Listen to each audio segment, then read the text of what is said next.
Buenas noches. Bien. Buenas noches, profe. Buenas noches. Buenas noches, profesor. Buenas noches, profesor. Buenas noches, profe. Sí, buenas noches para todos. Espero que estén bien. Ya estamos viendo a Thomas Kuhn, ¿verdad? Estoy seguro que lo conocen también, que a partir de una obra publicada en el año 1962, la estructura de las revoluciones científicas. La palabra revolución no hay que entender también de manera equívoca desde su diferente enfoque. La revolución en la historia de la ciencia o la epistemología probablemente vamos a entender cómo va también bautizar un concepto, el paradigma, ¿verdad? Para Kuhn. En antropología cultural se usa la palabra cosmovisión. Y la palabra paradigma sí se puede usar en diferentes situaciones. Incluso en el sistema de metodología de investigación también se aplica el concepto paradigma. Entonces, siempre es importante aplicar dentro de la sección que le corresponde a cada palabra. Y hoy día hay tantos enfoques así en cualquier campo también. El hecho de abrir la mente, a veces tenemos que desaprender para aprender lo que representa el desafío más importante. Está muy bien nuestro conocimiento, no hay que poner todo en crisis, porque la base que cada uno también construyó, eso va a representar justamente el pedestal sobre lo que se puede construir lo que viene después. Pero esa disposición es importante. Esa es la parte introductoria, así, siempre con la intención también, la sana intención que ustedes estén bien y estén pensando, reflexionando sobre sus propias prácticas en forma cotidiana. Porque si bien podemos aprender del otro, cuando uno internaliza o entiende como suyo, se apropia de lo que representa el proceso que pueda devenir del conocimiento, que se pueda aplicar eso en forma cotidiana en nuestra tarea, y en proyección también tiene un carácter social, porque nosotros aprendemos no para nosotros mismos, sino aprendemos para compartir con los demás. Y ese alguien más puede ser un compañero, puede ser estudiante, o los vínculos también, así como uno va a decir de la comunidad científica. Porque en una maestría uno se proyecta para escribir artículos científicos, que hoy día es el más requerido. Y también en sentido académico lo que tiene valor más importante. Entonces el progreso que también uno en forma personal lo puede admitir en su vida cotidiana, en su vida profesional. ¿Alguna experiencia sobre Kuhn? Si tienen, me gustaría saber la parte previa.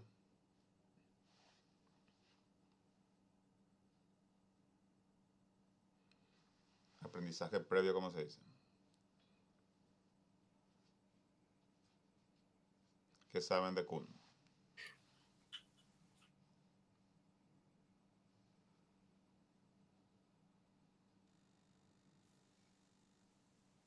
Debo reconocer que yo muy poco, casi nada sé, profesor. Sí. Lo mismo digo yo, profe. No sé casi nada de... Ahora que estoy mirando y lo miro, no le tengo en mi memoria. Uh-huh. Está bien. Es un señor que también ya corresponde al siglo XX, un estadounidense.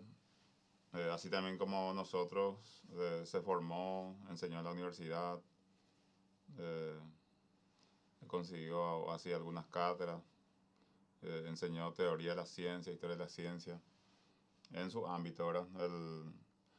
Como ellos dicen, no es una situación extraordinaria, sino simplemente le cupo compartir también lo que ha hecho o su comprensión a partir de un documento, que no todo tiene la posibilidad de hacerlo, entonces hoy día forma parte de un capítulo muy importante de lo que nosotros también podemos estudiar y aplicar a lo que es nuestra labor cotidiana. Entonces vamos a presentar la guía didáctica de la unidad 5. El contenido que vamos a tratar de entender como todos los casos. Entonces, la estructura de la revolución científica es un libro no muy extenso, que también yo le dejo ahí para que puedan mirar. Revolución científica, la comunidad científica, descubrimiento de la ciencia, revoluciones y progreso, paradigma, ciencia, modelo de desarrollo científico de Kuhn. Es importante entender que a Kuhn le interesa mucho el aspecto histórico, porque va a usar los conceptos así como inconmensurable, que no tampoco es un término muy común. Va a pensar en lo que, o va a decirnos que las teorías entre sí son inconmensurables porque hay variables, hay aspectos que se deben considerar y en ningún caso podrían medirse con los mismos métodos, por ejemplo. Entonces, la palabra mensura también viene ya de la Grecia clásica. Recordarán ustedes el tema de homo mensura, ¿no? El hombre, la medida de todas las cosas.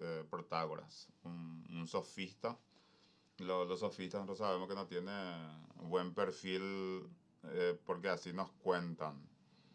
Hay que ir a los textos originales, por ejemplo, para verificar si realmente ellos no eran buenos o han tenido enfrente el contrincante muy poderoso que podría dar a entender que fueron así. Entonces, en un momento dábamos también lo mismo españoles, ¿verdad? Estudian la lengua griega y tratan de encontrar los textos así originales, como para entender también hasta qué punto corresponde lo que nosotros leemos a partir de tantas traducciones, porque lo que nos llega son realmente traducciones. No es lo mismo escuchar directamente al que habla, ¿verdad? Este cuestionario entonces, o sea, el cuestionario estará disponible el jueves 20 hasta el sábado 21, la misma cantidad de horas que creo que venimos manejando así, ¿verdad?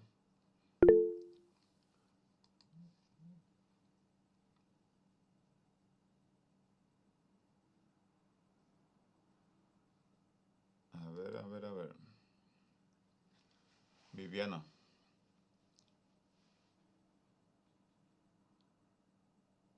Del 23, si vamos a revisar, no hay problema. Y si está así, vamos a actualizar.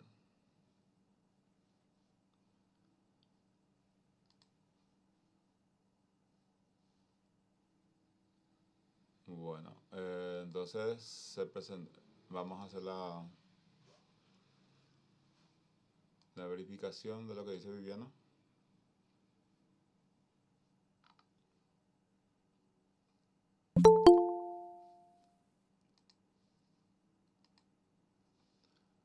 Para asegurar también.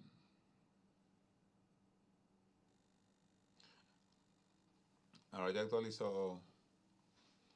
Ahí vemos el 20 de septiembre, 24, 0:30 hasta el 21, 23:59. Gracias Viviana por avisar también. En plena Día de la Juventud van a tener que trabajar. entonces en su día, la mayoría todavía. Que nosotros también, yo al menos que estoy por cerca de los 50, ya a veces trato ya de justificar que la juventud no depende de la edad, sino del espíritu, decimos a veces, ¿verdad? Eso no lo hacemos cuando tenemos 20 años, no, porque no es necesario. El, que tampoco es una cuestión científica.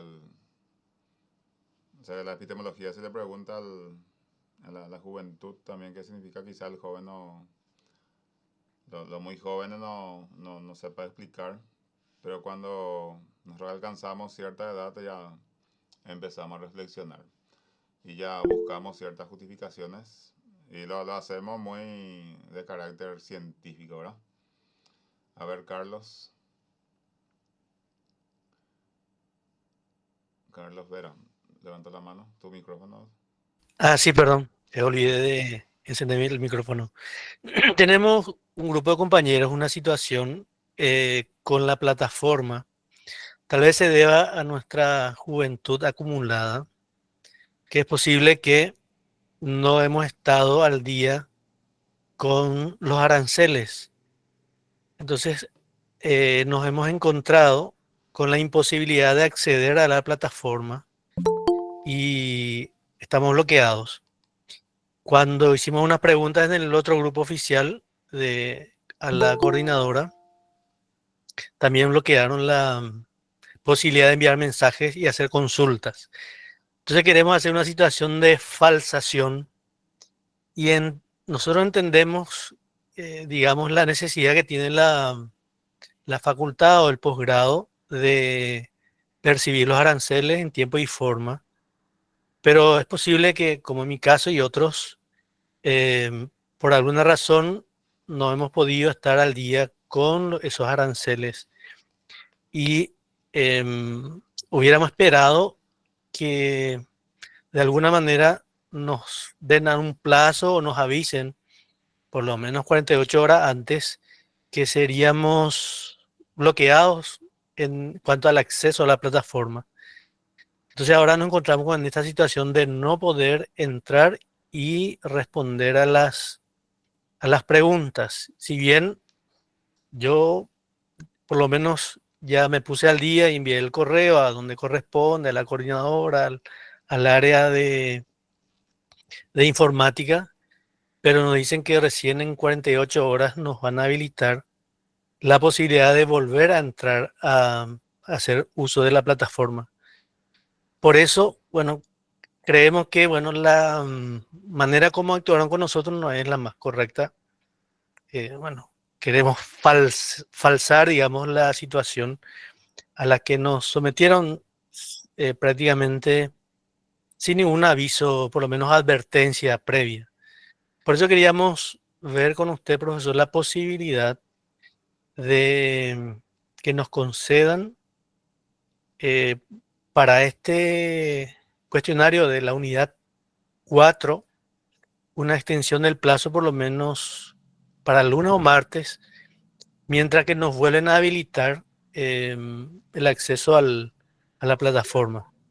Ese es el planteamiento que queríamos los compañeros hacer al inicio de esta actividad o de esta clase, para que podamos también estar tranquilos los siguientes días, en tanto que todos los compañeros también se vayan poniendo al día con la cuestión arancelaria de que exige la unidad de posgrado, ¿verdad? Sí, sin problema. Entonces vamos a esperar que le vuelvan a habilitar y ustedes entonces ahí comunican a la delegada, le pasan la lista y yo les habilito. Y la misma cantidad de tiempo que vamos a hacer. Sin problema. Gracias, profesor. Eso pasaría entonces lunes o martes por ahí, si considerando la cantidad de tiempo que me está diciendo Carlos. Nos dice que 48 horas desde el momento en que abonamos las cuotas que estamos adeudando. Entonces, probablemente si algunos compañeros aún no están al día, el lunes tendrían que estar pagando y entre martes o miércoles podrían estar accediendo nuevamente a la plataforma, ¿verdad? Sí, Yo de mi parte envié todos los correos, ya vi por haber, pero esa fue la respuesta que nos dieron desde la dirección académica. entiendo. Solución vamos a encontrar, sí o sí. Gracias. A ver, ¿alguien más levanta la mano?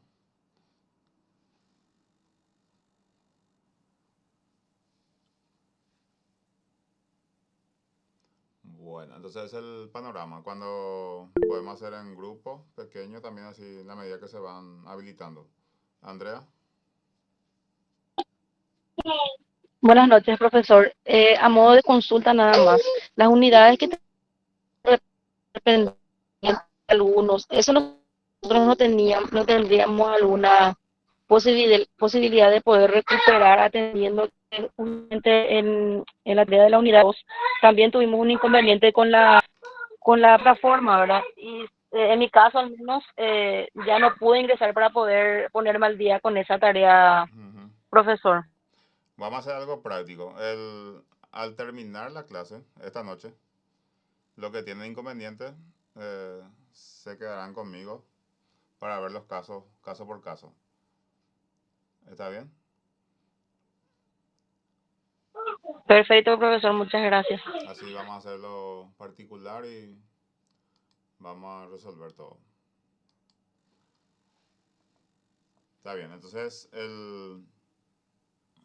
la clase 5 vamos a trabajar con Thomas Kuhn, ya es un epistemólogo del siglo XX, ya según la parte más importante, 1960 en adelante. De hecho que no ningún pensador abarca demasiado tiempo. Y también son estudios posteriores que se hace acerca de los aportes que ha tenido. Como vez pasada habíamos estudiado a Popper, por ejemplo, desde 1930, 40 y después siguió siendo profesor, pero su esplendor se ubica en esos tiempos. Este señor Thomas Kuhn, Los paradigmas y la revolución científica se llama su obra más importante, publicada en el año 1962. Para empezar, entonces, ¿qué entiendes por la expresión normal? Porque él va a usar la palabra normal, la palabra ciencia normal. ¿Qué entiende por crisis? Crisis es una palabra eh, positiva, va a significar el hecho que el ser humano se pone enfrente a una situación y va a poder aplicar el juzgamiento, o sea, el yo juzgo, yo elijo. ¿Y qué es el paradigma? Que también nos estudiamos y utilizamos mucho en nuestra conversación cotidiana. Entonces, brevemente, una o dos personas que pueda tomar una de las preguntas y tratar de responder. A ver, Víctor. Sí, personalmente, o sea, quiero tomar lo que es el que entiendo por la expresión normal. Y para mí, la expresión normal, como entiendo, se refiere a lo que es el promedio, ¿verdad? Es la denominación de lo que las personas más consistentemente o rutinariamente ven, presencian, experimentan en su día a día. Por lo tanto, esa se vuelve la normalidad. O sea, es lo que uno espera ya por una exposición continua o repetida a lo mismo. Sí, está muy bien. Pues nosotros usamos normal, por ejemplo, eso en la educación inclusiva, por ejemplo, hoy día se observa su uso. O sea que lo que está en la educación, también ustedes están en la educación, la maestría. Hay conceptos así que van formando parte de un neologismo, de un nuevo diccionario, en cuanto a la manera de referirnos a ciertas situaciones que es muy importante también estudiar o considerar. En estadística, Ahora, profesor, perdón, Víctor, coincido no, plenamente adelante. contigo y justamente porque en estadística se utiliza el término normal cuando trabajamos con la campana de Gauss, Víctor. Justamente ahí para expresar qué es lo normal, digamos, Ajá. y lo que está allá arriba, o sea, el ejemplo que usaba siempre mi profesor era Si tomamos acá quiénes son los más inteligentes, allá arriba va a haber un poquitito donde están todos los que no saben cómo, pero saben todo lo que es la asignatura. Después allá abajo están aquellos que no sabemos cómo, pero prácticamente no entienden nada de la asignatura. Y acá en el medio estamos todos nosotros los que más o menos entendemos. Y bueno, esa es la explicación normal, ¿verdad? Utilizando la campana de Gauss en estadística que nos dieron. Y la verdad que le entendimos bastante bien al profesor, porque más o menos estábamos ahí entre los normalcitos, la mayoría. Había dos compañeros que no sabíamos cómo, pero se sabían todo. Y de repente habían algunos que venían uno o dos veces a la clase y prácticamente estaban perdidos y no sabían ¿Qué ocurre también? nada. Sí, Básicamente por ahí fue la explicación del profe. Perdón, Víctor, un gusto. No, no, por favor. Yo sí que iba a hablar sin levantar la mano también. Pero quería hablar nomás, ya que mencionó lo de la educación inclusiva, eh, profesor Machuca, que justamente ahora dentro de lo que es la inclusividad ya no se habla, por ejemplo, del estudiante normal. ujú, El término correcto ahora es neurotípico.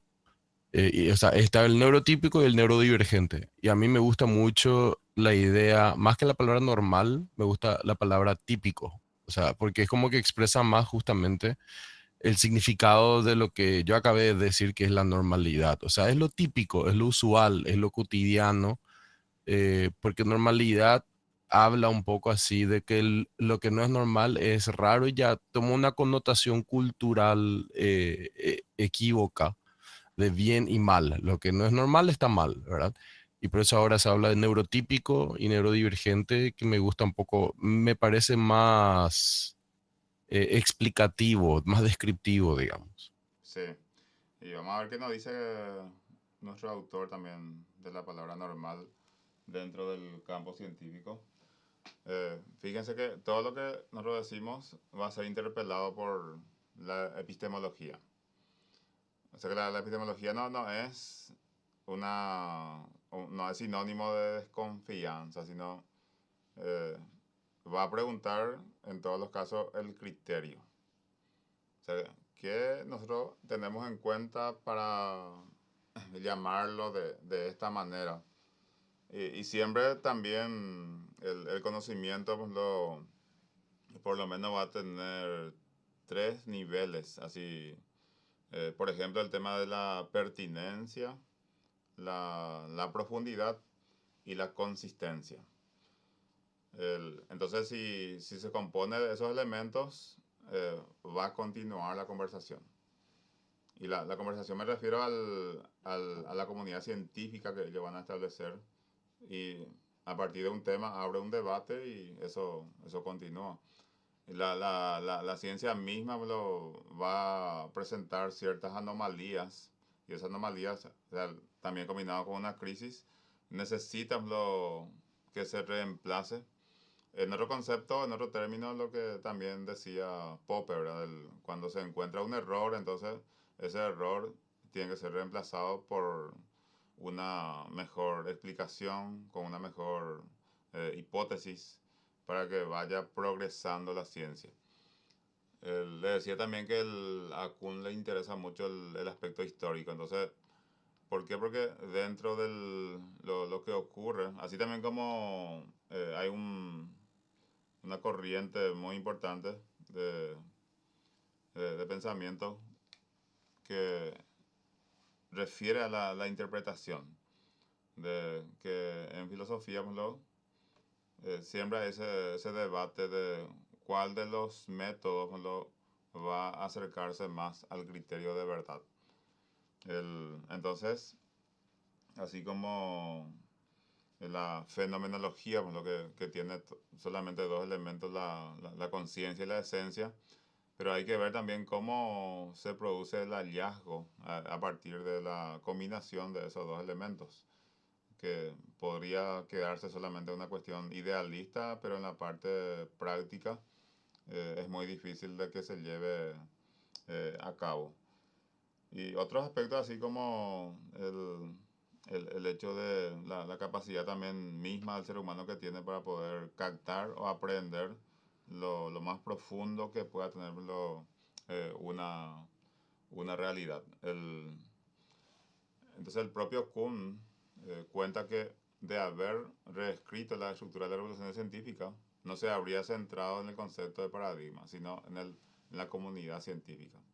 Y la comunidad científica, así como podamos también ya orientarnos, nosotros vamos a entender como un grupo de personas que se dedican a la investigación en un debate permanente consigo mismo y también en un debate abierto con los que forman parte de la misma cuando nos referimos a la comunidad científica. Entonces no hay que olvidar el punto de arranque de ese libro trascendental, la incongruencia entre la visión de la ciencia que es característica de los filósofos de la ciencia y la visión de la ciencia ofrecida por la historia de la ciencia. Esas dos narraciones no coinciden. Entonces, Kuhn invitó reiteradamente a la mutua cooperación de esos dos tipos de abordaje. Y hasta se va a preguntar por qué no habría entendimiento, siendo que lo que se busca es la misma realidad. No puede haber así incongruencia, pero va a haber incongruencia cuando nosotros vamos a desvirtuar el aspecto histórico. O sea que en qué situación pues, no se dijo el descubrimiento, ese tema de contextualizar por ejemplo, un conocimiento es muy importante porque hay demasiadas variables en lo que también van surgiendo y lo que se va a ver después como error, hay que justificar eso, por qué el error y con qué se va a reemplazar. Entonces las revoluciones científicas se consideran como aquellos episodios de desarrollo no acumulativos en que un antiguo paradigma es reemplazado, completamente o en parte, por otro nuevo e incompatible. Y esto nosotros, la visión paradigmática bueno, dentro de la educación, podemos decir lo que en un momento histórico se consideraba el paradigma conductista, por ejemplo. Después podemos decir que el paradigma es constructivista. ¿Hasta qué punto también uno maneja lo, el contenido interno de esos paradigmas mencionados? ¿Qué uno sabe del conductismo y qué sabe del constructivismo? Porque muy bien nosotros podemos decir, estamos en la era constructivista, pero mi práctica puede ser conductista. Pero como que no, yo no puedo tenerla o no tengo la capacidad para autoevaluarme, pero tampoco hay otro que pueda evaluarme desde afuera, entonces esa práctica se bautizó de esa manera y no hay ninguna posibilidad de que se pueda entender de modo diferente. Porque no aparece la anomalía, no aparece la crisis como para que se produzca la revolución y que aparezca un nuevo paradigma. Pero el paradigma no está en nombrar de un modo pues, lo específico, así como lo podemos nombrar el constructivismo o conductismo, sino el paradigma va a estar en el tema de entender, de comprender lo que estamos diciendo. Porque esa revisión lo que tenemos que hacer. Porque si todos entienden del mismo modo, y ese modo es un modo erróneo, entonces no hay manera de avanzar. En algún momento alguien tiene que decir, esto no es así, y eso probablemente va a ser el inicio de lo que finalmente se va a llamar revolución científica. Una comunidad científica consiste, este tiene varias partes. Uno, en quienes practican una especialidad científica, hasta un grado no igualado en la mayoría de los otros ámbitos. Ya sabemos la categoría, lo que va a tener. Tiene que ser un investigador importante ya en nuestra época. Hoy día se clasifica en cuanto a línea de investigación y podría ser una forma de orientar el proceso. En el punto 2, han tenido una educación, iniciación y profesión similares en el proceso. 3, han absorbido la misma bibliografía técnica y sacado muchas lecciones idénticas de ella. Por ejemplo, el Círculo de Viena. Entonces ellos analizan, puede ser el mismo tema y cada uno aporta de acuerdo a cómo entiende. Habitualmente los límites de esa bibliografía general constituyen la frontera de un tema científico y cada unidad habitualmente tiene un tema propio. En la ciencia hay escuelas, es decir, en el punto 4, comunidades que enfocan el mismo tema desde puntos de vista incompatibles. Pero aquí son mucho más escasas que en otros campos. Siempre están en competencia y su competencia por lo general termina pronto, como resultado. Que el punto 5, los miembros de una comunidad científica se ven a sí mismos y son considerados por otros como los hombres exclusivamente responsables de la investigación de todo un conjunto de objetivos comunes, que incluyen la preparación de sus propios sucesores dentro de tales grupos. Entonces, esta primera parte, entendemos así las palabras claves, que tiene que ser un mismo grupo, tiene que debatir el mismo tema, usar la misma bibliografía, pero ¿qué pasa si es diferente? Entonces, es como que no se va a compactar el tema que se puede profundizar. Porque cada uno va a hablar de temas diferentes, entonces el centro del debate no se va a poder localizar. Por lo tanto, la comunidad científica entonces tiene que tener estas características así como grupo. Y en el punto 6, la comunicación es casi plena y el juicio profesional es relativamente unánime en los niveles. Uno, la más global es la comunidad de todos los científicos naturalistas. En el 2, en un nivel levemente inferior, médicos, químicos, zoólogos. En el 3, subgrupos así como químico, orgánico, especialista en cardiopatía. Según relata también, o relatado por Noro, citando a Kuhn a partir del documento. Entonces, estas son características comunes a todos los descubrimientos, innovación o invento en el terreno científico. Si uno estudia pues, los avances, como por lo menos desde el siglo XVI, va a encontrar los temas que son comunes. O sea que el mismo tema que diferentes autores miran también con diferentes enfoques. Y esa idea de universalizar el hecho de convertir en una enciclopedia también es muy propio ya desde el- la teoría del siglo XVIII, la ilustración. Y lo repiten los autores del Círculo de Viena. Recuerden ustedes, la otra vez decíamos que la idea principal consistía en agrupar la ciencia y entenderlo en su carácter universal. Entonces, acá también las características que son comunes, la percepción previa de una anomalía, porque en conjunto eso se puede ver. La anomalía pues, son fallas de la hipótesis, aquello que ya no responde a lo que se busca, entonces se puede entender como una anomalía. La aparición gradual y simultánea del conocimiento, tanto conceptual como de observación. ¿Por qué? Porque no solamente nosotros no podemos mirar solamente el resultado cuando se convierte en ciencia. Tenemos que mirar también qué método se utilizó para llegar a lo que se llama ciencia. Y si el método no es el acertado, por supuesto, cuando se convierta en una teoría o una hipótesis aprobada, entonces, o comprobada, el- hay que revisar todo de nuevo. Quizás en un momento dado un método podía dar resultado, pero en otro momento la famosa diferencia que también nosotros ya hemos notado, el inductivismo y el enfoque deductivo o el hipotético deductivo que fue cambiando. Entonces el cambio consiguiente en las categorías y los procedimientos del paradigma acompañado a menudo por resistencia. Eso si nosotros trasladamos al mundo humano, ¿cómo vamos con el tema de la resistencia?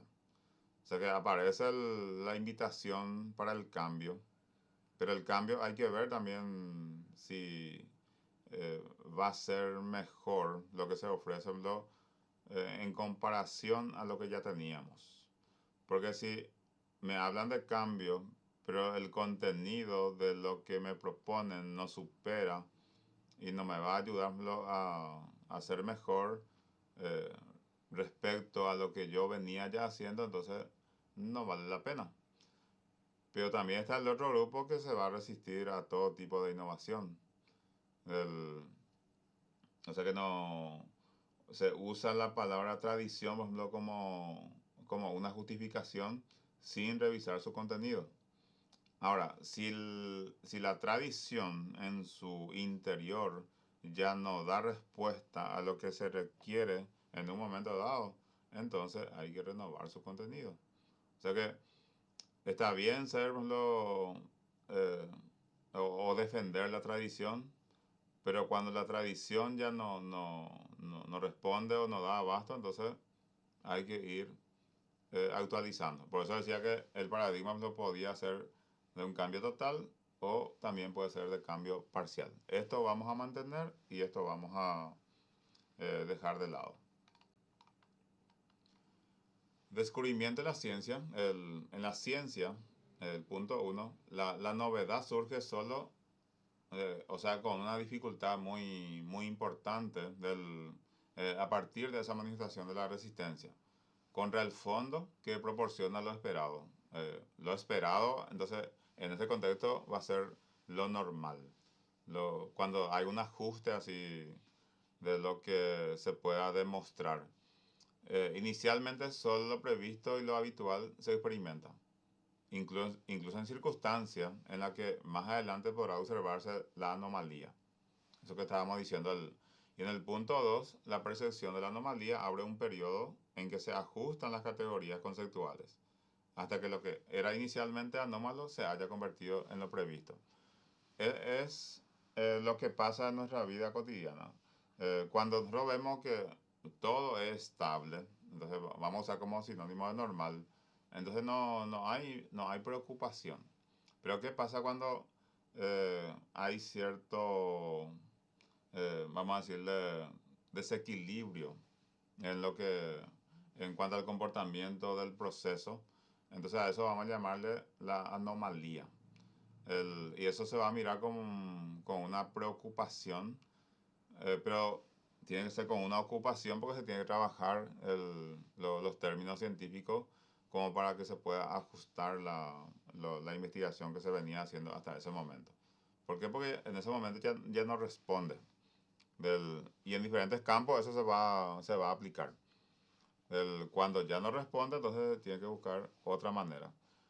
Uno puede pensarlo en el tema de marketing, puede pensar, o sea, de manera más básica, así cuando uno no tiene la formación de marketing, pero, por ejemplo, se dedica al comercio. Y en todo momento pues lo va a ir viendo las fortalezas, el hecho de la relación entre oferta y demanda que se va a encontrar. Y en un momento dado va a haber cierta anomalía, por ejemplo, porque bajó la venta, como también va a entrar en crisis, no solamente en cuanto a la reflexión, sino una crisis también que podría acompañar eso de la parte económica. O sea que bajar más. Pero cuando se acostumbró, por ejemplo, a vender, vamos a suponer, 100.000 por día, y si todos los días vende 100.000, si alguien le pregunta qué tal la venta, va a decir normal. Pero ¿qué pasa si los 3 días siguientes vende 20.000? Entonces ahí va a sentir que hay cierta experiencia de anomalía y llega un punto en que ya no vende más nada, entonces se llama crisis, entonces tiene que cambiar de metodología como para avanzar en el proceso. Lo mismo pasa en las clases con los docentes, ¿verdad?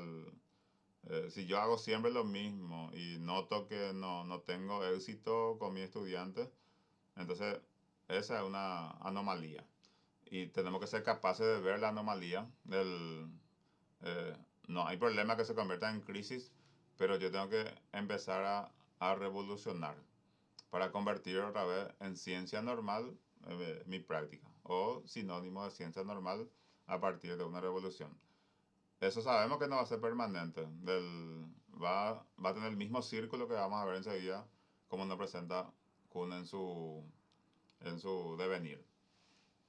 Entonces, en ese momento se habrá completado el descubrimiento. Curiosamente, toda anomalía resalta solamente contra el fondo proporcionado por el paradigma. No es el paradigma así en forma total. El paradigma se puede reponer si se arregla lo interno, lo que tiene problemas en un momento dado. Entonces, cuanto más preciso sea un paradigma y mayor sea su alcance, tanto más sensible será como indicador de la anomalía y, por consiguiente, de una ocasión para el cambio de paradigma. En ningún momento él dice que el paradigma va a ser para todo tiempo, sino cuando hay inconvenientes, lo que se llama anomalía, crisis, entonces sí, revisable, y esa revisión se va a producir en una revolución que va a cambiar de paradigma. Ese descubrimiento que hacen los científicos cuando hacen su investigación, que es muy importante. Entonces, si nosotros pensamos en nuestra vida cotidiana, nuestra práctica, qué tipo de anomalías lo podemos observar, a qué tipo de crisis puede derivar, por ejemplo, si yo no cuido la anomalía, y cuando se produce lo que se llama la revolución, entonces, ¿a qué me conduce esa revolución? Me conduce en un ser resentido que ya está condenado a practicar lo mismo, o significa un despertar para que yo pueda tener esa motivación como para mejorar mi condición a partir también de una autorreflexión que no todos son capaces de hacer, porque en un discurso, por ejemplo, es muy fácil de decir, pero en la práctica es muy complicado. En cuanto a revoluciones y progreso, que también nosotros podemos pensar eso en forma de nuestra vida cotidiana, para él el término ciencia está reservado a campos que progresan de manera evidente. En su estado normal, hubo una comunidad científica y la ciencia normal es un instrumento inmensamente eficiente para resolver los problemas o los enigmas que definen a un paradigma. Porque eso en todo momento vamos a encontrar ese desafío. Entonces, además, el resultado de la resolución de ese problema debe ser inevitablemente el progreso. ¿Por qué? Porque el hecho de superar la anomalía, superar la crisis, a partir de una revolución científica, significa progreso, porque se avanzó. Eh, ¿Por qué es también el progreso aparentemente un acompañante universal de las revoluciones científicas? Y las revoluciones concluyen con una victoria total de uno de los campos rivales y con la certeza de haber avanzado con respecto al pasado. Esa explicación de que se convierte en ciencia normal entonces quiere decir que se ha respondido a la interrogante y que se ha superado la anomalía y se ha superado la crisis. Pero no es ninguna garantía de permanencia en un tiempo indefinido. Por eso el resultado de una revolución debe ser el progreso y se encuentra en una magnífica posición para asegurarse de que los miembros futuros de una comunidad verán la historia pasada de la misma forma. Cuando una comunidad científica repudia un paradigma anterior, renuncia a la mayoría de sus libros y artículos que incluyen dicho paradigma. En las revoluciones científicas hay tanto pérdida como ganancia y los científicos tienen una tendencia peculiar a no ver las primeras. Por ejemplo, cuando hablamos de sistema de gobierno, nosotros somos testigos en Paraguay de diferentes enfoques eh, o diferentes ideologías que se ha vivido a lo largo de nuestra historia. No podemos hablar en ningún sentido de una estabilidad en forma permanente. ¿Por qué? Porque el que está bien o está del lado oficialista, por supuesto que no va a haber ningún tipo de obstáculo para su crecimiento. Pero el que está del lado de la disidencia va a haber como una anomalía, va a haber como una crisis. Y a partir de ahí también nosotros podemos interpretar la revolución como que eso significa contienda, significa pelea, significa tirar piedra, por ejemplo, a un vehículo ajeno que pasa por ahí porque no está de mi lado. Sin embargo, la revolución, la auténtica revolución, va a iniciarse con nuestra manera de pensar. Muchos piden milagro y dice cambio de mentalidad.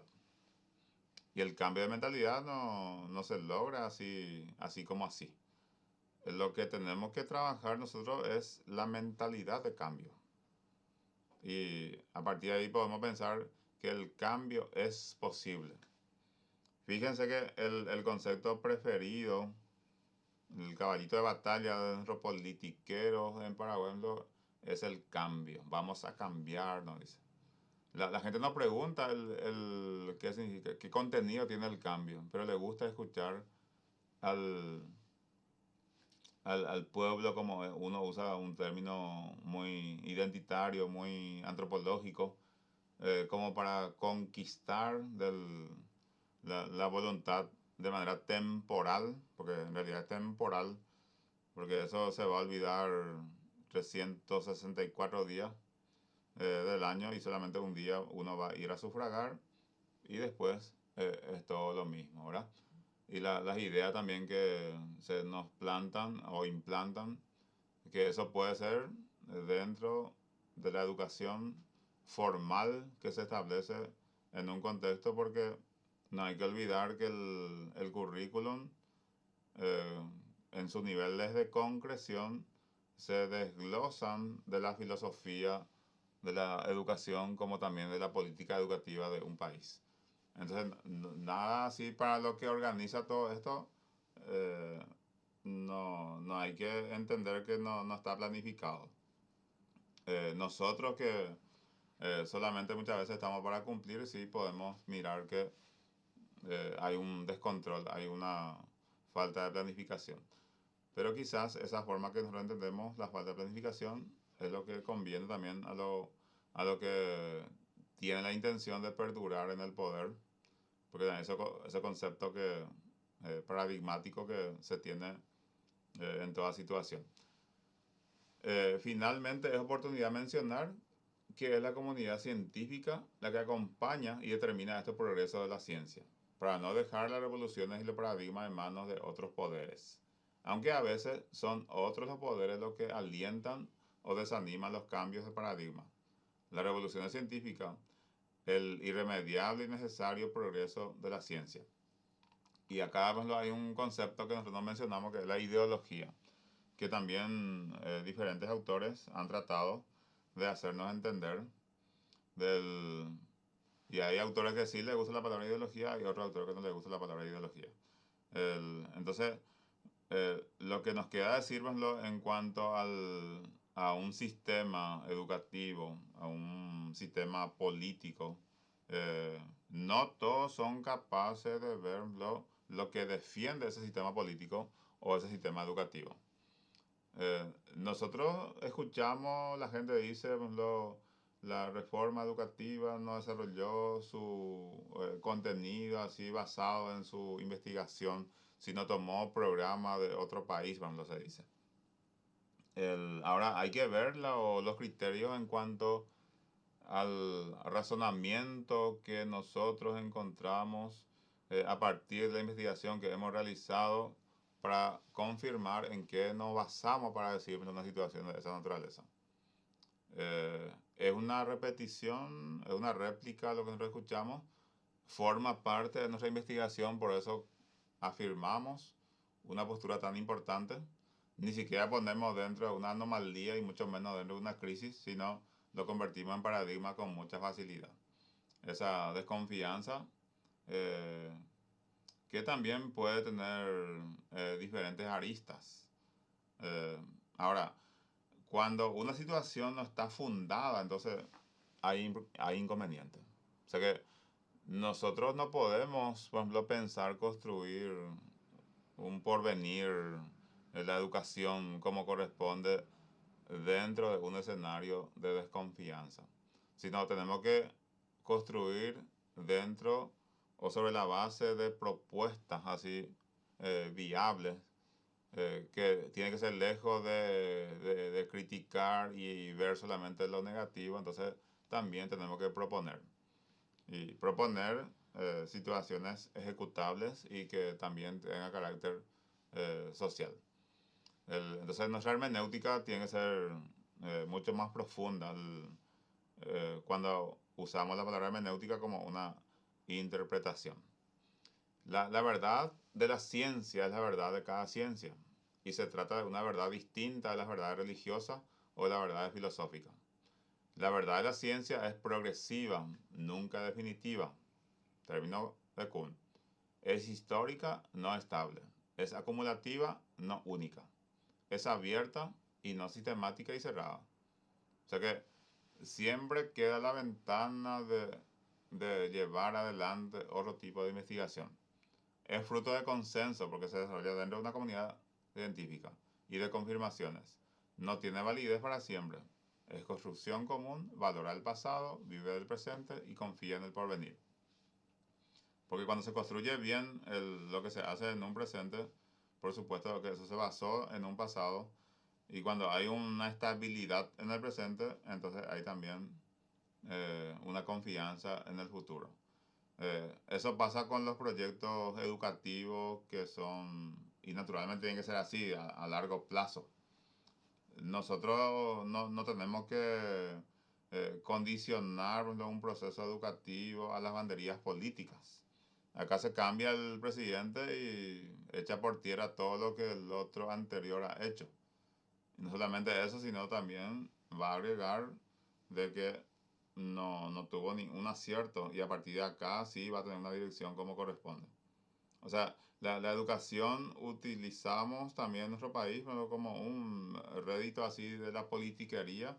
Entonces, está totalmente disociado de los grandes proyectos educativos como en un país serio se podía desarrollarlo en 50, 60 o 100 años. Porque eso no tiene que sufrir ninguna variación, ninguna interrupción para que se pueda lograr. Entonces, siempre vamos a encontrarlo con anomalías, vamos a encontrar con crisis. No aseguramos así para empezar una reforma, lo más importante que es la formación docente. O sea, si no trabajamos la formación de los docentes, entonces nosotros no vamos a poder garantizar en ningún sentido la calidad que tanto se dice en los discursos de las unidades académicas. O sea que sabemos que es un deseo, pero hay que revisar las prácticas de cómo estamos realizando. Bien, hasta ahí algún comentario, alguna pregunta.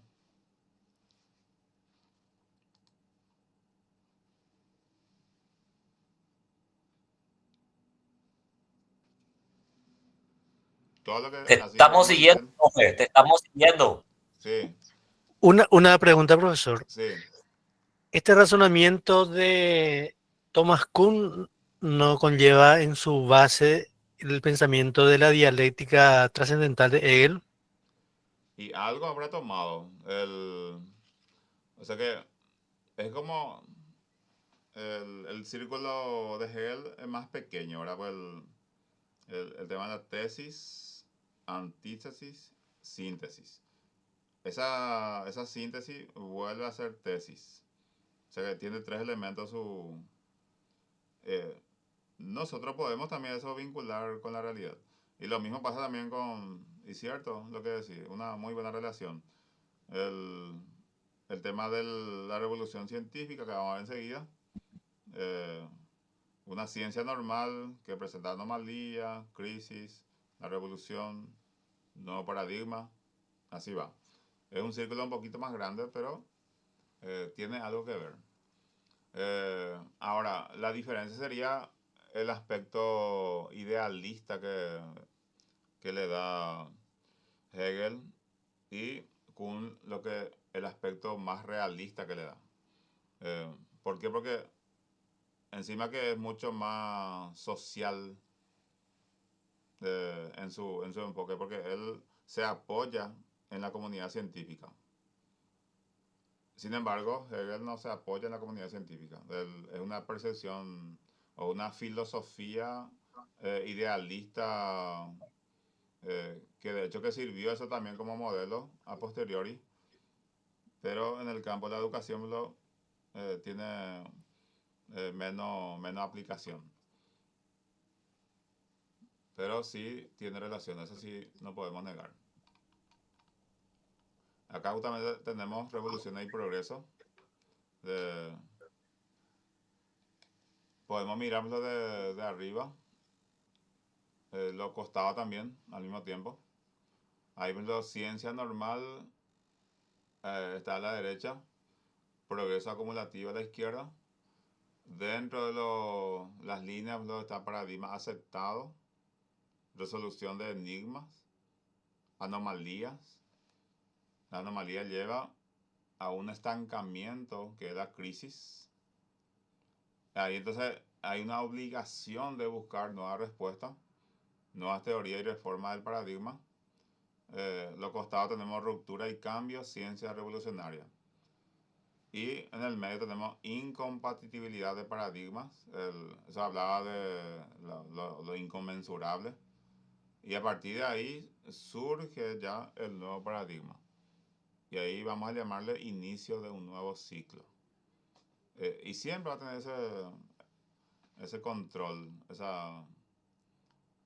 no es el único que habla del concepto, ¿verdad? Paradigma. Introducción del término paradigma, entonces se refiere a las consecuencias, los mapas o esquemas mentales que cada individuo tiene y que afectan su manera o modo de ver y vivir la vida. O sea que el paradigma es determinante en nuestra condición societaria, porque es lo que va a determinar nuestra manera de resolver cada situación. Por ejemplo, los latinoamericanos quizás sean conformistas, ¿verdad? Se contenta, quiere progresar, pero hay que ver las variables en cuanto a su progreso. Entonces, muchas veces nosotros eh, usamos como pretexto nuestra condición de ser. O sea que tiene una cuestión también ontológica, como diríamos en filosofía. El hecho de ser de un lugar es como que también puede condicionar. No decimos en sentido pesimista ni optimista, sino simplemente que el, el criterio, por ejemplo, de avance, de progreso, de bienestar, eh, por ejemplo, Latinoamérica adora los feriados, vísperas de feriados. No es lo mismo un humor de un lunes que un humor de viernes. Entonces, son paradigmas que difícilmente se va a poder modificar porque está instalado en nuestro ser, nuestra manera de actuar en forma cotidiana, que ya es el efecto de nuestra manera de pensar, porque nosotros pensamos y actuamos.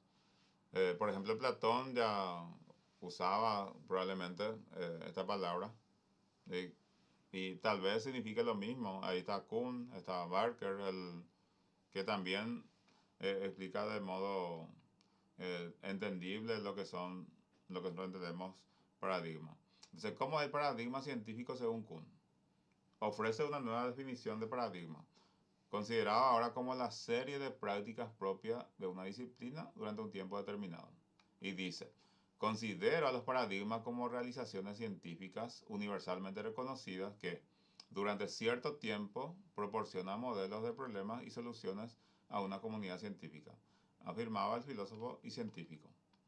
Entonces, la ciencia normal investiga tres cosas principalmente. Los hechos verdaderamente reveladores acerca del origen según el paradigma. Los experimentos que validan la teoría. Recopilación de hechos de la ciencia normal y ambigüedades. Acá hay otra definición. Los paradigmas obtienen sus estatus como tales debido a que tienen más éxito que sus competidores para resolver unos cuantos problemas que el grupo de profesionales ha llegado a reconocer como agudos. Sin embargo, el tener más éxito no quiere decir que tenga un éxito completo en la resolución de un problema determinado o que de resultados suficientemente satisfactorios con un número considerable de problemas. A partir de lo que hemos dicho, entonces también se entiende que no tiene un carácter permanente, más no es una victoria que uno va a cantar ya en forma definitiva, este es el paradigma, sino va a ser siempre una cuestión también temporal. Fases del desarrollo científico según Kuhn. Frente al modelo formalista imperante, Kuhn propone un modelo historicista. Le decía que él está interesado o respeta mucho el proceso histórico, en virtud del cual la evolución de la ciencia pasa por las siguientes fases. Establecimiento de un paradigma, ciencia normal, crisis, revolución científica, establecimiento de un nuevo paradigma. Es el círculo, acá tenemos el gráfico, que podemos comenzar, si queremos acá, cambio de paradigma, normalización, porque la ciencia normal llama él.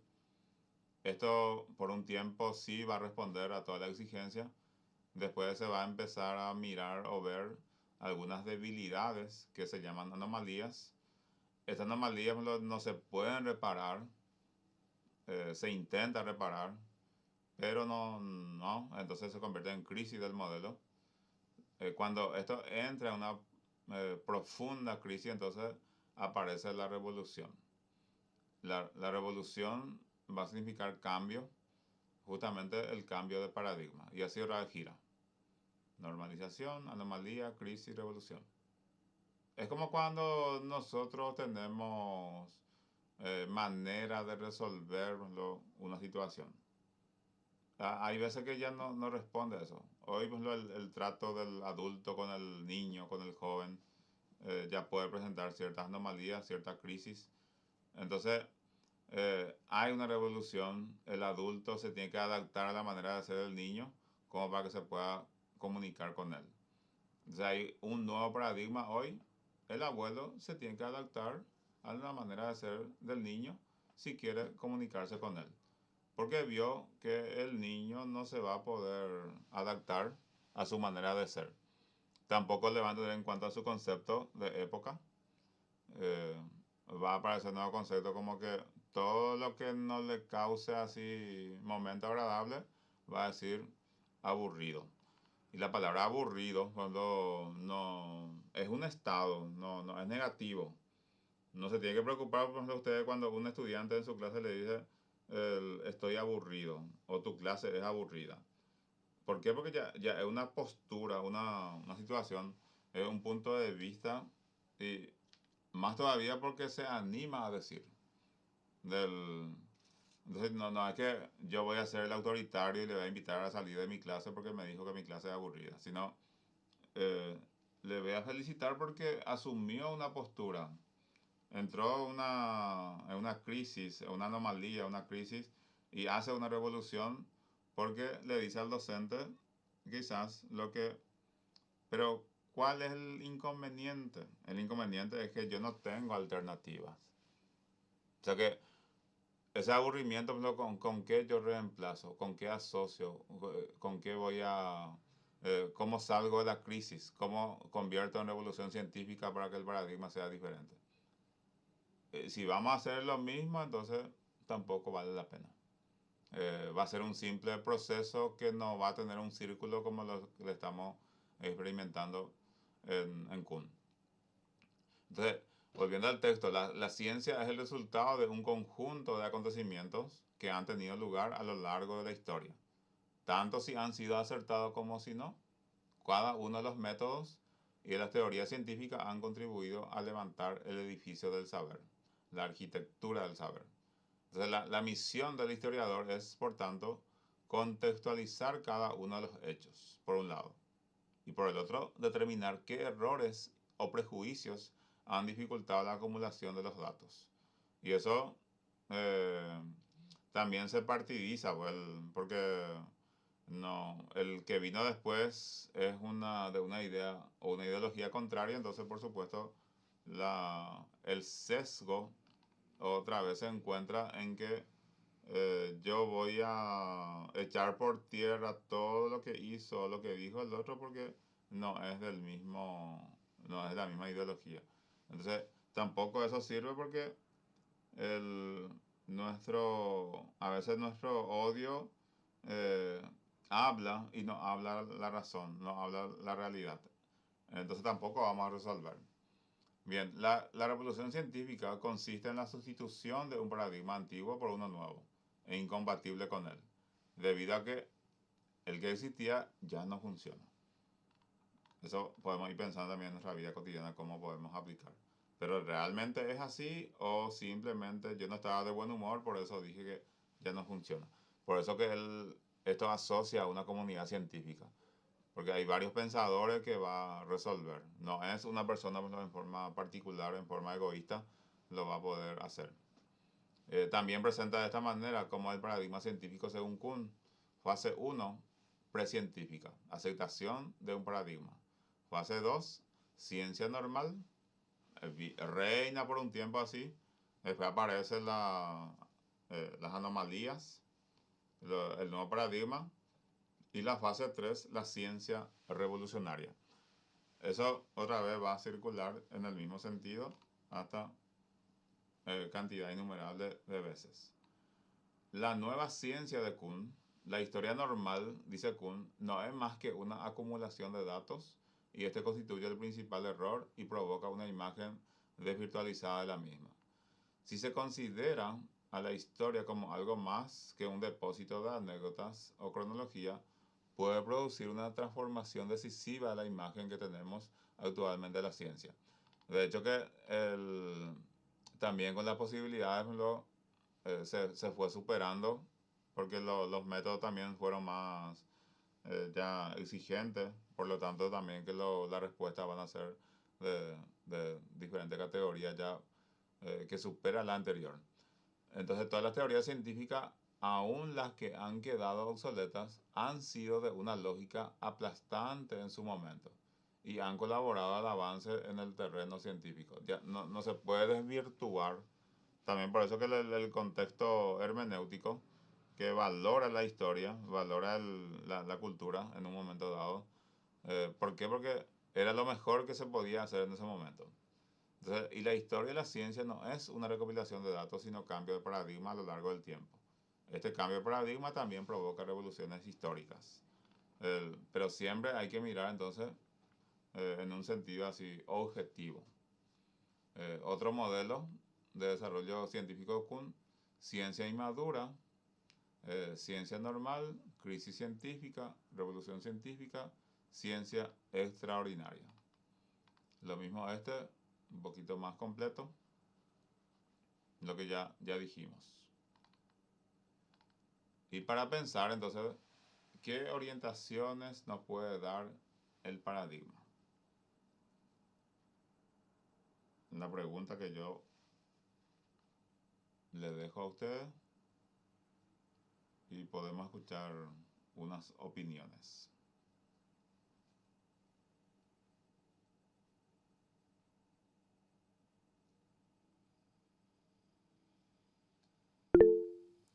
Alejandro, adelante. Buenas noches, profesor y compañeros, ¿verdad? Con relación a lo que usted expuso, el paradigma para nosotros, los que estamos en educación, nos permite tomar y asumir posturas en referencia a lo que nosotros queremos desarrollar dentro de nuestro ámbito de competencia, ¿verdad? Si nosotros asumimos y tomamos un paradigma, ese paradigma es un modelo que nos explica cómo nosotros vamos a actuar en determinadas situaciones y para con ello también definir conducta, ¿verdad? En este caso, en educación, si nosotros nos declaramos constructivistas, ¿verdad? Eso tiene unas consecuencias en el currículum y tiene también unas consecuencias en los aspectos prácticos de la enseñanza, ¿verdad? Por eso, desde el paradigma decimos, ¿verdad? Tomamos como un cuerpo de conocimiento ese modelo explicativo y eso lo llevamos a la práctica desde ese modelo. No sé si entendí bien. Así mismo. Y en mucho contexto. Gracias. Fíjense ustedes, gracias Alejandro. Hay veces que nos dan así un formulario para responder y departamento, ¿no? ¿Dónde reside? Y nos da la opción capital. Quiere decir que el paradigma de que el que preparó ese documento en su configuración mental no está la separación de capital de Asunción, ¿no? de central. Siempre lo tiene dentro de central. Entonces el sujeto que completa no tiene la opción de completar donde vive. Y si es algo obligatorio, le marca así para avanzar, entonces necesariamente tiene que marcar central. Y si le hacemos repetir eso en forma inductiva 1000 veces, cuando le preguntemos allá al niño, al final te va a decir que es departamento central, pero sin embargo es un seno. Entonces, muchas cosas también nos condiciona desde lo externo, si es que uno hay veces que uno va a tener la mentalidad de generar una revolución, pero si no me dan el espacio para que eso pueda ser efectivo, entonces no, tampoco tiene valor. Lo mismo pasa en la educación. Nosotros podemos reclamar, por ejemplo, la formación docente. Pero si yo no tengo una propuesta, ¿qué modelo de formación docente hay que aplicar como para que dé respuesta al paradigma que tenemos en este momento y venidero? Entonces, voy a preparar mejor mi pregunta y después voy a otra vez intervenir o hacer la consulta.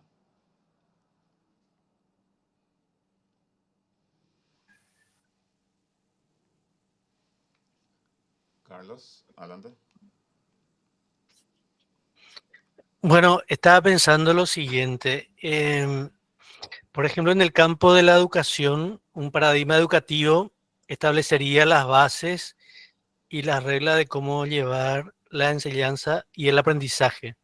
Sí, Y si bien en nuestro país el paradigma constructivista empezó a ganar terreno en las últimas décadas y propone un enfoque en el cual los estudiantes construyen su propio conocimiento a partir de experiencias previas y contextos.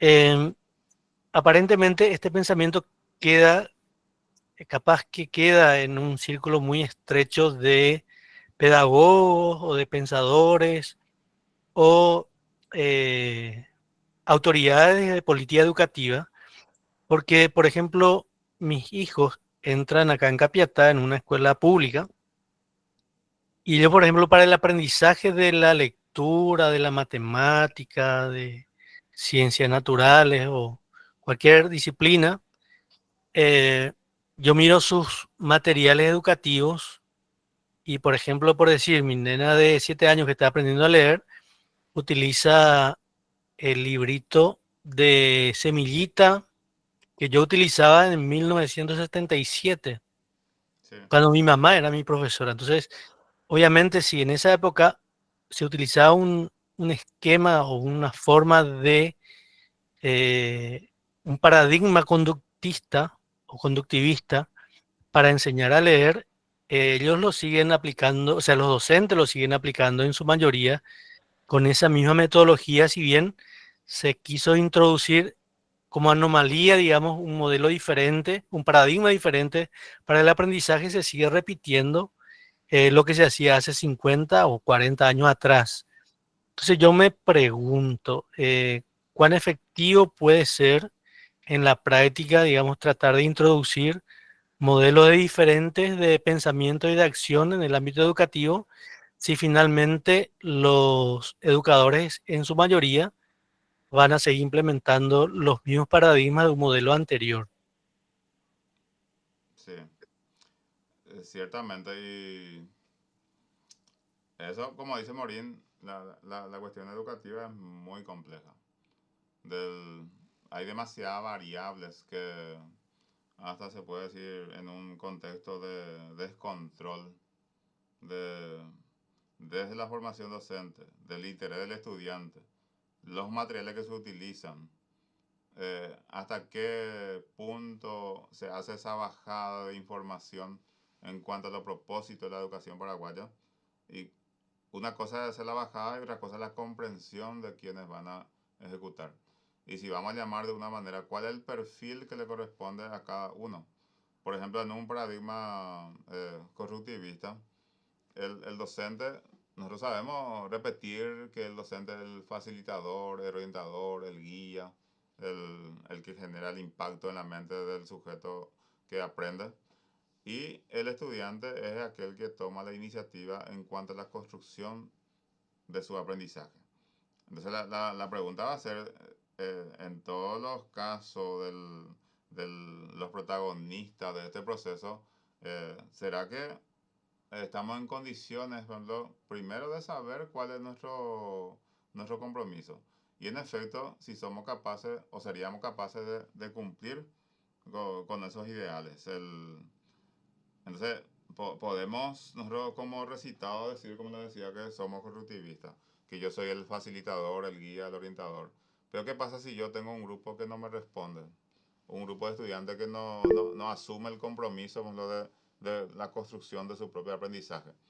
Entonces otra vez me quedo corto, o al revés, los estudiantes están en condiciones de construir su aprendizaje, pero yo no asumo el papel de facilitador, orientador.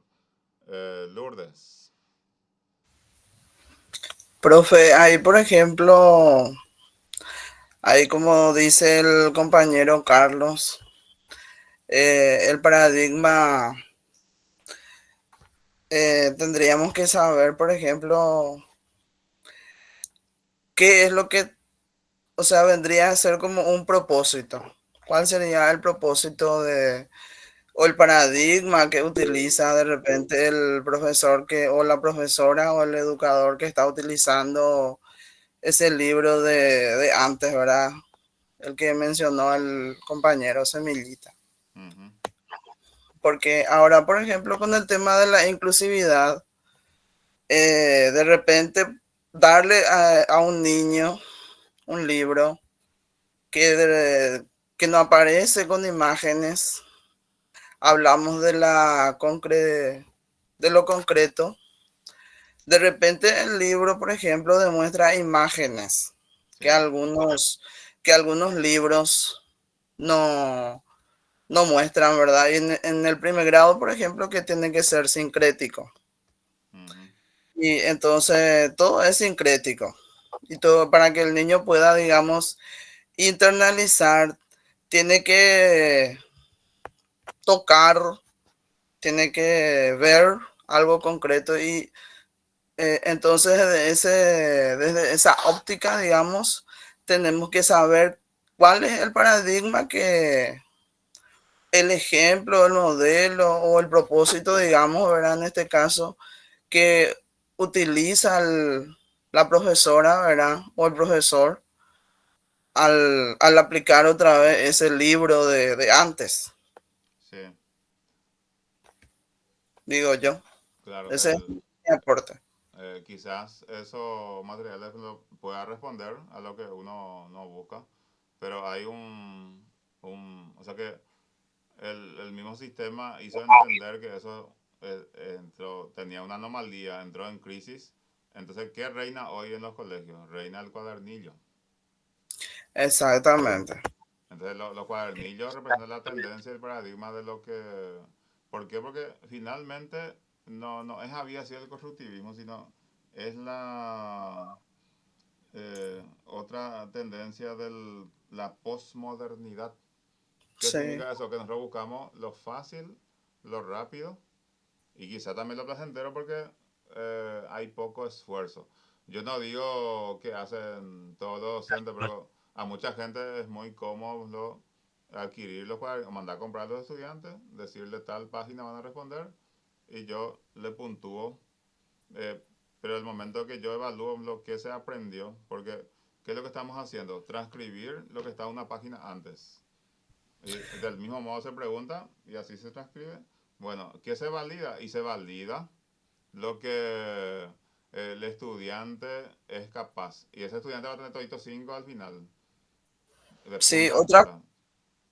otra cosa nomás, profe, que quiero decir también de repente, por ejemplo, si es que vamos a cambiar algún sistema, tenemos que empezar de lente, ¿verdad? Del lente regulador, que es el MEC, porque en los casos de las nacionales, de las oficiales, por ejemplo, el MEC prohíbe luego que se compren los libros. Ujú. Entonces, hay muchas cosas que de repente se desconocen, ¿verdad? Entonces, desde esa óptica, Sí, pero fíjense que mirando. los conceptos público-privados son Sí, implantaciones, ¿verdad? así Sí, mismo. y a partir de una práctica, de un discurso que también hoy día está totalmente internalizado. Y a cualquiera que Ya, uno le pregunte, por ejemplo, cuando vos le decís público, por ejemplo, automáticamente que te va a decir que no es serio. Y sí, cuando, y ahora, por ejemplo, ellos, el MEC saca los cuadernillos que digamos que son copia fiel de algunos otros libros, nomás también que eso nomás quiere que se utilice también. sí, Pero qué tipo de revolución tiene que hacer el docente cuando se da cuenta que lo que está haciendo no es pertinente, no es productivo? No, yo no tengo que, dentro de la comodidad que me genera un tipo de material que utilizo, ya quedarme así por esperando solamente mi jubilación, sino Y vos denuncias, profe, pero enseguida ya te viene, por ejemplo, la supervisión, te dice cosas, entonces te quedas otra vez con el signo de interrogación al querer cambiar. de hecho que nosotros no queremos hacer así, porque Mm, la misma autoridad de repente sale y dice, sí, así vengan mismo. mañana bien uniformados porque van a venir gente de supervisión, pues te dice. Sí, Entonces, no nos dejan mostrarnos nuestra condición de ser. así mismo. Vamos a actuar, vamos a sorprender en forma positiva. Sí. Entonces, es difícil, por eso yo decía que es muy complejo. A De ver, repente, la mafia, vamos a decir, profe, que empieza luego desde arriba. no, yo no digo que sea mafia, sino la falta de esa autoconsulta es lo que nos falta. Sí, ¿Qué estamos haciendo? así es. Sí. Alejandro,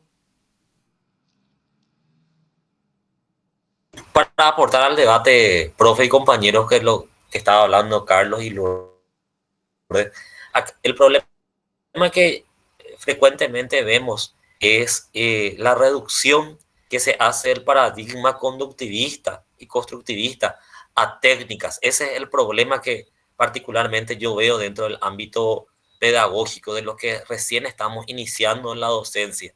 Entonces, uno cuando empieza a estudiar conductivismo, le pone la cruz a la clase magistral. No, la clase magistral es conductista, es el paradigma anterior.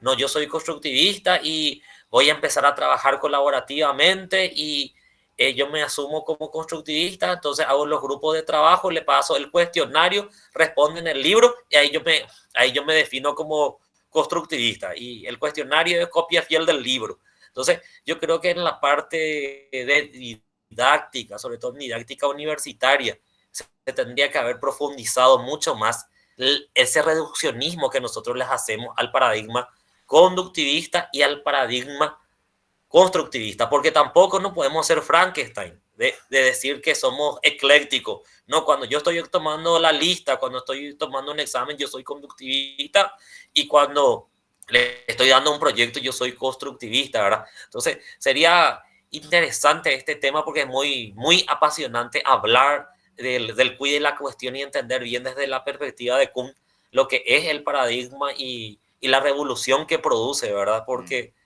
al fin y al cabo el problema va otra vez en la técnica. ¿Cuál es la técnica que nosotros utilizamos? Y de ahí nos definimos de qué paradigma vamos, ¿verdad? Entonces, para mí que esa es una de las cuestiones que se tendría que definir mejor, ¿verdad? Dentro de la formación docente, sobre todo en educación superior, ¿verdad? Que pasamos a competencias y nos llenamos la boca que somos constructivistas, ¿verdad? Gracias. Es para aportar al debate, ¿verdad? es otro concepto de competencia, ¿verdad? Que hay que revisar. O sea que hay que revisar todito. Eso es lo que tenemos que hacer. Pero, ¿cómo vamos a generar la conciencia colectiva? Podemos considerarnos un grupo privilegiado que pueda estudiar maestría en educación. Y dentro de lo que estudia la maestría en educación, a ver quiénes son los que toman la iniciativa de profundizar la reflexión sobre su propia práctica. Porque ahí empezamos el gran debate interno que eso se pueda trasladar después.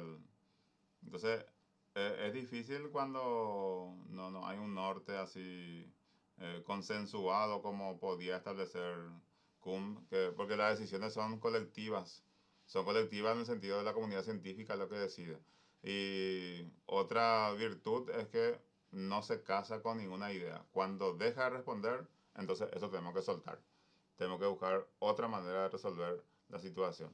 Van a decir, no somos amantes de la tradición, sí somos amantes de la tradición cuando responde a la exigencia de manera permanente. Entonces, es el mensaje que nos deja Kuhn, siempre vigente. nosotros podemos adaptar, readaptar el concepto paradigma en nuestra práctica, pero el mensaje más importante siempre va a ser que cada uno debe empezar por sí mismo. Y en conjunto vamos a poder lograr también una situación totalmente diferente. Muy de acuerdo. Es a mí al menos me parece humildemente el camino que se puede proponer.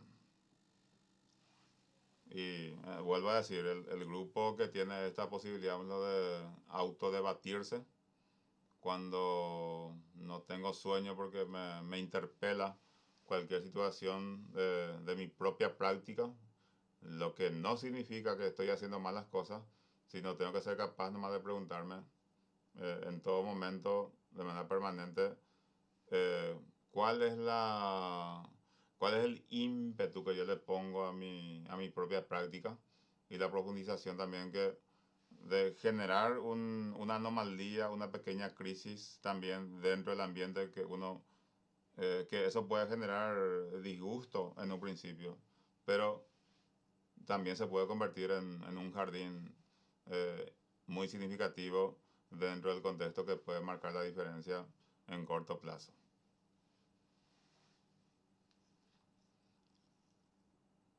Bien, muy contento, como siempre, la clase es muy participativa, siempre también con la idea de aportar algo, ¿verdad? Entonces, vamos a avanzar, nos quedan todavía 2 momentos importantes, entonces, para poder establecer algunas orientaciones en cuanto a lo que podamos hacer nosotros desde la educación.